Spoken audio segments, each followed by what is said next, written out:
Hello everyone. तो स्वागत है आप सभी का सत्र 2024 और 25 की सीरीज में, जिसमें हम कंप्लीट कर रहे हैं 12th क्लास की फिजिक्स को और न्यूमेरिकल की इस सीरीज में आगे बढ़ते हैं। और आज हम कंप्लीट करेंगे चैप्टर नंबर फर्स्ट का न्यूमेरिकल नंबर 8 यानी एक्सरसाइज 1.8 आज हम कंप्लीट करने वाले हैं। और अगर आप अभ्यास करोगे प्यारे बच्चों तभी न्यूमेरिकल का डर आपका खत्म होगा, अन्यथा एक बार देखा कि न्यूमेरिकल है नहीं भाई अपने से तो नहीं होगा तो 100% डर बना ही रहेगा। आप लेके बैठिए, हल कीजिए, जो भी दिमाग में आ रहा है लगाइए, अभ्यास करके देखिए। ज्यादा से ज्यादा क्या होगा, आंसर नहीं आएगा कोई बात नहीं, लेकिन 3-4 लाइन तो कंप्लीट होंगी, 3-4 लाइनों का तो कॉन्फिडेंस आएगा। लेकिन आप अभ्यास करोगे तो 3-4 नहीं आपको पूरा ही हो जाएगा। करके देखेंगे ना आज का क्वेश्चन की होता है कि नहीं होता। हम भी आपके साथ ही मिलकर यहाँ पर हल करते हैं इस क्वेश्चन को, क्वेश्चन नंबर 8 को। देखिए जैसे जैसे क्वेश्चन कह रहा है ना वैसे वैसे हम आगे बढ़ेंगे। अगर वो कह रहा है कि कोई आवेश है हम आवेश लिख देंगे, फिर कह रहा है कोई दूसरा है तो हम एक और आवेश लिख देंगे, वो कह रहा है कुछ दूरी पर है हम दूरी बना देंगे, वो कह रहा है दिशा इधर की ओर है हम दिशा उधर की ओर बना देंगे। भाई जैसे जैसे क्वेश्चन कह रहा है वैसे वैसे चलते जाओ, हम तो उसका पालन कर रहे हैं। आंसर वो अपने आप ही अपने को दिलवाएगा। देखते हैं हमारे पास में हल इसका क्या होगा। सबसे पहले तो क्या दिया गया है वो लिखते जाइए और ज्ञात क्या करना है वो भी लिखिए, जिससे पता चले कि और क्या क्या लेके आना अपने को। और सबसे बेटर पता है क्या है, आप उसका डायग्राम बना लीजिए। डायग्राम बनाते ही आपको थ्योरी वाला पार्ट अपने आप याद आ जाएगा कि किस टॉपिक से रिलेटेड है। क्या दिया हुआ है, दो बिंदु आवेश दिए गए हैं, QA बराबर 3 माइक्रोकुलाम तथा QB बराबर -3 माइक्रोकुलाम। लिख लेता हूं मैं यहीं पर, बाद में प्रॉब्लम खड़ी करे। क्या मतलब है, 3 माइक्रोकुलाम यानी 3 गुना 10 की पावर -6 कुलाम। दूसरा दे रखा है QB बराबर -3 माइक्रोकुलाम यानी 3 गुना 10 की पावर -6 कुलाम माइनस में। यहां से कुछ समझ में आ रहा है, दो आवेश है, मान दोनों के बराबर है, प्रकृति दोनों की विपरीत है। अगर इन दोनों के बीच में कुछ दूरी हो तो दो आवेश हैं, मतलब एक निकाय है, मान बराबर है, प्रकृति विपरीत है। अगर एक दूसरे से कुछ दूरी पर हो तो पक्का है कि इस निकाय को अब क्या बोलेंगे, इलेक्ट्रिक डायपोल बोलेंगे, यानी वैद्युत द्विध्रुव बोलेंगे। और वैद्युत द्विध्रुव जैसे ही बोलेंगे तो वैद्युत द्विध्रुव वाला पूरा पॉइंट जो है ना माइंड में आ जाना चाहिए आपके। क्यों, क्योंकि थ्योरी तो आपकी मजबूत है ना।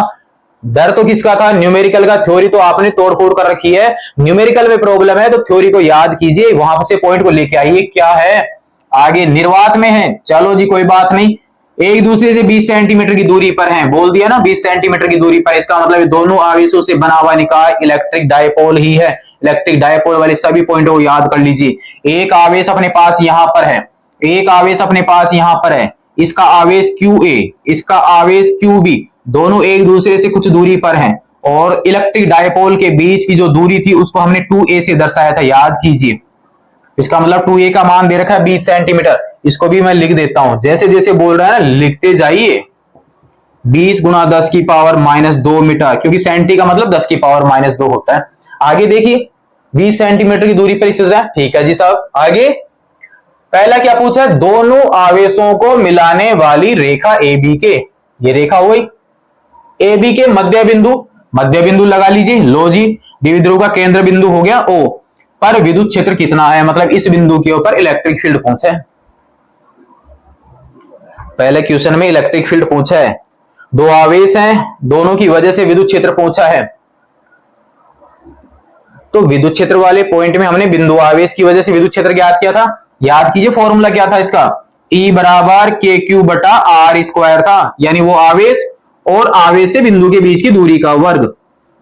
यहां तो दो आवेश हैं, दोनों की वजह से विद्युत क्षेत्र ज्ञात करना है। तो जब एक से ज्यादा आवेशों का निकाय होता है फिर विद्युत क्षेत्र पूछा गया था। तो विद्युत क्षेत्र के लिए अध्यारोपण का सिद्धांत, E बराबर E1 plus E2 plus E3 और सब वेक्टर में थे, यानी विद्युत क्षेत्र का सदिश योग। तो क्या करोगे आप, QA की वजह से पहले O पर विद्युत क्षेत्र ज्ञात करो, फिर QB की वजह से O पर विद्युत क्षेत्र ज्ञात करो, दोनों को जोड़ दीजिए, आंसर कंप्लीट हो जाएगा। तो एक बार हम देख भी लें कि इसका मान क्या होगा।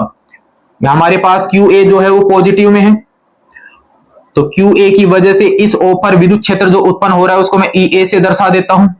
दिशा किधर की ओर होगी, QA जो है वो पॉजिटिव है, बिंदु यहां पर देखना है तो पॉजिटिव की वजह से विद्युत क्षेत्र की दिशा होती आवेश से जाती हुई, यानी बिंदु आवेश से बिंदु की ओर, तो EA वेक्टर की दिशा होगी इधर की ओर।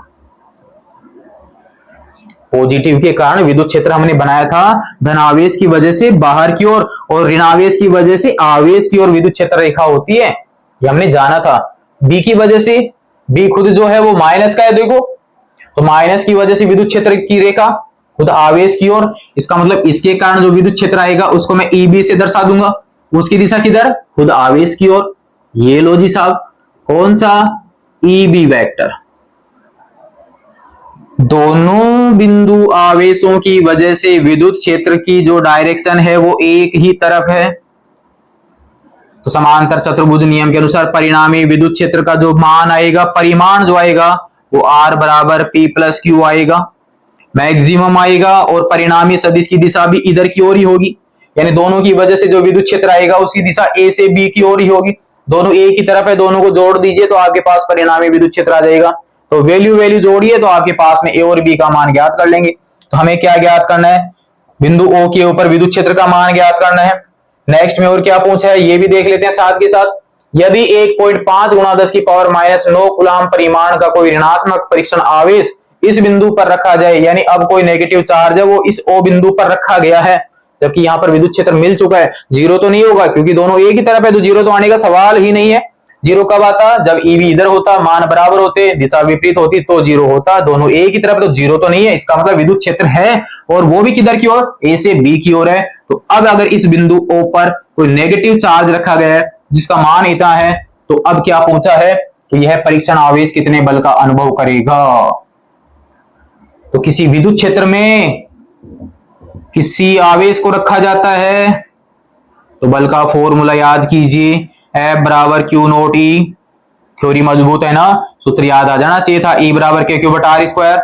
विद्युत क्षेत्र में कोई आवेश रखते हैं तो F बराबर क्यू नोट ई, ये वाला सूत्र लगेगा। तो सेकंड में आप ये वाला सूत्र लगाइए, फर्स्ट में ये वाला सूत्र लगाइए, अप्लाई कीजिए, आंसर कंप्लीट हो जाता है। तो दूसरा बी जो है उसमें क्या ज्ञात करना है, बल का मान ज्ञात करना है। तो फर्स्ट हम यहां हल कर लेते हैं ए को। तो बिंदु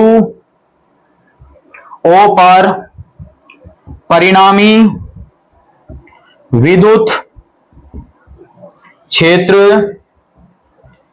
का परिमाण, दिशा तो ए से बी की ओर ही है तो परिमाण ज्ञात कर लेते हैं। तो E बराबर ए का और बी का विद्युत क्षेत्र, ए का फॉर्मूला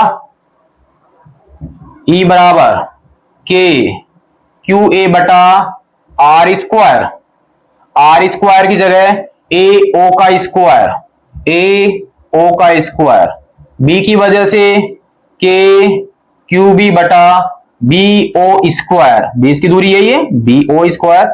दिशा वगैरह हम यहां लिख देंगे, ए से बी की ओर, मान लिख लीजिए, देखिए के क्यू ए के क्यू बी, के का मान सेम है, क्यू ए और क्यू बी दोनों के परिमाण भी बराबर है, तीन तीन ही परिमाण, तो बस प्रकृति अलग है।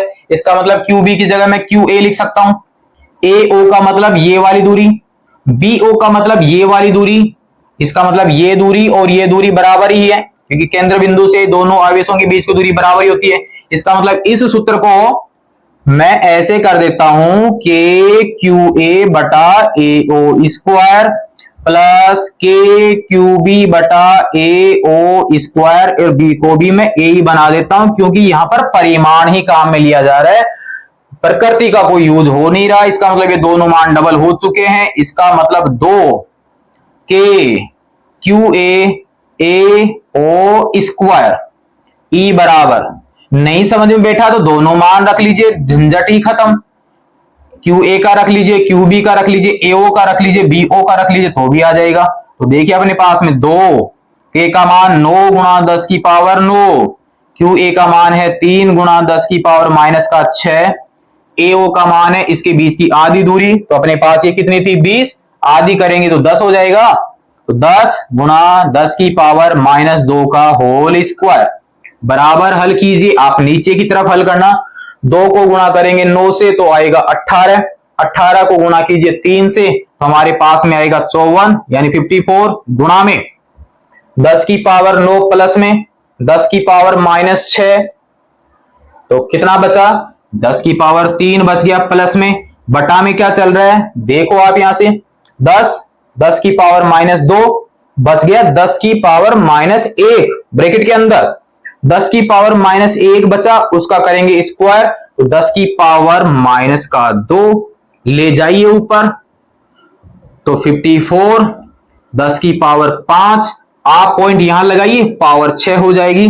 तो फाइनली विद्युत क्षेत्र ओ बिंदु पर 5.4 गुणा 10 की पावर 6 न्यूटन प्रति कूलाम, दोनों आवेशों के कारण परिणामी विद्युत क्षेत्र का परिमाण 5.4 गुणा 10 की पावर 6 न्यूटन प्रति कूलाम, और दिशा ए से बी की ओर, बी की ओर। कोई समस्या हो अभी बता दीजिए, बाद का झंझट खत्म।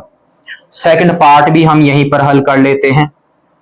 ओ बिंदु पर विद्युत क्षेत्र तो है ये, इस विद्युत क्षेत्र में रखा किसी आवेश को, आवेश भी कौन सा है, ये वाला, रखिए, हल कीजिए। F बराबर हम जानते हैं Q नोट E होता है, मान अपने पास में Q नोट जो है वो ये वाला है, नेगेटिव में है, तो माइनस 1.5 गुणा 10 की पावर माइनस का 9, E का मान हमने ज्ञात कर लिया है, यहां पर कितना है 5.4 गुणा 10 की पावर 6 बराबर 1.5 को गुणा कीजिए 5.4 से, माइनस का साइन ऐसे कैसे रहने दीजिए, 1.5 और 5.4 को आप गुणा कीजिए, गुणा करने पर जो भी आंसर आए यहां पर लिखिए। तो 10 की पावर अपने पास बच गया माइनस का 3, गुणा करके देखिए, अपने पास में है 5.4, यहां पर है 1.5, तो 15 चौके 60, केरी लग जाएगी 6, 15 5 75, और अपने पास में आ गया 6, ये टोटल हो गया 81, एक दशमलव दूसरा दशमलव यानी 8.1, फाइनली 8.1, और मान है न्यूटन। यहां पर लिख देता हूं मैं F बराबर माइनस 8.1 गुणा 10 की पावर माइनस 3 न्यूटन। दिशा बताइए भाई, दिशा, दिशा विद्युत क्षेत्र में, दिशा विद्युत क्षेत्र में नेगेटिव चार्ज को रखते हैं, दिशा जो है बल्कि विद्युत क्षेत्र के विपरीत होती है, और अगर विद्युत क्षेत्र में पॉजिटिव चार्ज रखा है, विद्युत क्षेत्र की दिशा के अनुदिश होगी, बल की दिशा। यहां पर कौन सा चार्ज, नेगेटिव चार्ज, दिशा किधर, ए से बी की ओर या बी से ए की ओर, कमेंट्स में जरूर से बताना। दिशा, दिशा होगी बी से ए की ओर, आप कमेंट्स में बताओगे तो वहीं से पता चल जाएगा कि आपने आंसर लिखा है बी से ए की ओर। आप यहां पर लिखने के बाद नहीं, जैसे ही आपको पूछा जाए उसी समय कमेंट्स में जरूर से बताना प्यारे बच्चों, तभी पता चलता है कि आपने अभ्यास किया है और क्वेश्चन को हल किया है, आंसर हो चुका है। अब क्या है, इसमें तो कुछ भी नहीं है, लेकिन खुद से हल करके नोट कीजिए प्यारे बच्चों। आप ऐसे नहीं यहाँ पर स्क्रीनशॉट लें और कॉपी करने लग जाएं, खुद से आप इसको हल करके देखिए, फिर मिला के देखिए कि आपका आंसर सही आया कि नहीं आया। न्यूमेरिकल की ये जो सीरीज अपने चल रही है इसमें सभी को शामिल कीजिए ताकि उनके भी न्यूमेरिकल आसान हो सके। देखते हैं नेक्स्ट भाग में इसका क्वेश्चन नंबर 9, तब तक के लिए धन्यवाद।